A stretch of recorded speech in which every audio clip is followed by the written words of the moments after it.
বোর্ডের মধ্যে এলাম আমি ইউনো আর হইলো আর এর বাইরেও 3-4 জন পটুয়াখালীর কলাপাড়ায় গ্রাম পুলিশ সদস্য নিয়োগে ধুলাসার ইউনিয়ন পরিষদের চেয়ারম্যান হাফেজ আব্দুর রহিমের ঘুষ নেওয়ার একটি ভিডিও সামাজিক যোগাযোগ মাধ্যমে ভাইরাল হয়েছে। 11 মার্চ বুধবার সকালে ভাইরাল হওয়া ওই ভিডিওটি টক অফ দ্য টাউনে পরিণত হয়েছে।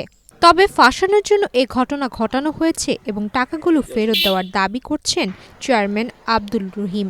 এদিকে ঘুষ গ্রহণের বিষয়টি অবগত না হওয়ার পাশাপাশি শতভাগ স্বচ্ছতার মধ্য দিয়ে নিয়োগ কার্যক্রম সম্পন্ন হয়েছে বলে জানিয়েছেন ইউএনও কাউসার হামিদ। এছাড়া ঘুষ নেওয়ার ভিডিও ভাইরালের বিষয়ে চেয়ারম্যানকে কারণ দর্শানো শোকজ দেওয়া হয়েছে বলে জানিয়েছেন তিনি।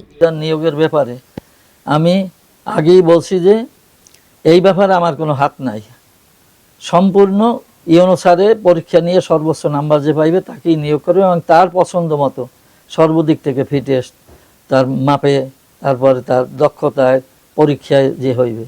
এরপরও কিছু লোক এসে আমার সাথে খুব জ্বালা যন্ত্রণা করতেছে বারবার যে আপনি সভাপতি, আপনি যা ইচ্ছা তাই করতে পারেন। আমি বলছি না, এটা সম্পূর্ণ মিথ্যা কথা, তোমাকে কে বলছে এগুলি?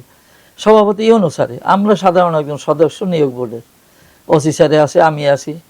তো কিন্তু এই ব্যাপারে আমাদের কোনো এককভাবে কোনো হাত নাই, পরীক্ষায় যে ভালো পাস করবে সেই করতে পারবে। এরপরে একজন আবেদনকারী 6 নং ওয়ার্ডের শহীদুল ইসলাম, ও টাকা নিয়ে আসছে কিছু, বসে টাকা, আমি বলছি না টাকা রাখতে পারবো না।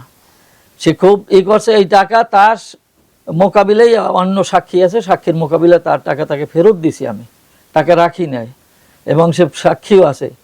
পরবর্তীতে ভাইবা হওয়ার পর যখন চৌকিদার নিয়োগ দিয়েছে এই লোক পরীক্ষায় সে পাশ করতে পারে নাই, সে নাম্বার অনেক কম পাইছে, যার কারণে অন্য চৌকিদারের নিয়োগ হয়েছে। এই জন্য আমার পিছনে লাগছে। তার টাকা একটাও রাখিনি আমি, যেই টাকা দিয়েছে সেই টাকাই তার ফেরত দিয়ে দিয়েছে, যে টাকা রাখবো না আমি। তারপরও আমার নামে যে টাকা খাইছে বিভিন্ন দিক থেকে, মানে এই ষড়যন্ত্রমূলক। গতকালকে আমাদের ইউনিয়ন পরিষদের চেয়ারম্যানের যে ভিডিওটা ভাইরাল হয়েছে আমাদের গ্রাম পুলিশ নিয়োগের আর্থিক অনিয়মের বিষয়ে, সে বিষয়ে ইতিমধ্যে তাকে আমরা শোকজ করেছি এবং ঊর্ধ্বতন কর্তৃপক্ষকে বিষয়টা জানিয়েছি। এই বিষয়টা আমরা খুব কঠোর একদম স্ট্রংলি আমরা দেখব, যাতে করে কোনো ব্যত্যয় না হয় এবং আমাদের নিয়োগ থেকে শুরু করে অন্যান্য যে সকল কার্যক্রম আছে, আমাদের সরকারি যে সকল প্রণোদনা আছে, যাতে কোনোটাতেই আর্থিক অনিয়ম যাতে না থাকে এবং আর্থিক সংশ্লিষ্টতা না থাকে, সেই বিষয়টা আমরা খুব স্ট্রংলি আমরা মনিটরিং করব। সেখানে ভিডিওতে যেই চৌকিদার নিয়োগের ক্ষেত্রে আমাদের যেই নিয়োগ হয়েছে, এই নিয়োগে তার যে আর্থিক সংশ্লিষ্টতা আছে এই বিষয়ে আমরা তাকে জবাব চেয়েছি। জবাব পাওয়া মাত্র আমরা ঊর্ধ্বতন কর্তৃপক্ষকে বিষয়টা অবহিত করব। 3 দিনের মধ্যে জবাব চেয়েছে, ইতিমধ্যে আমরা ঊর্ধ্বতন কর্তৃপক্ষকে আমি জানিয়েছি।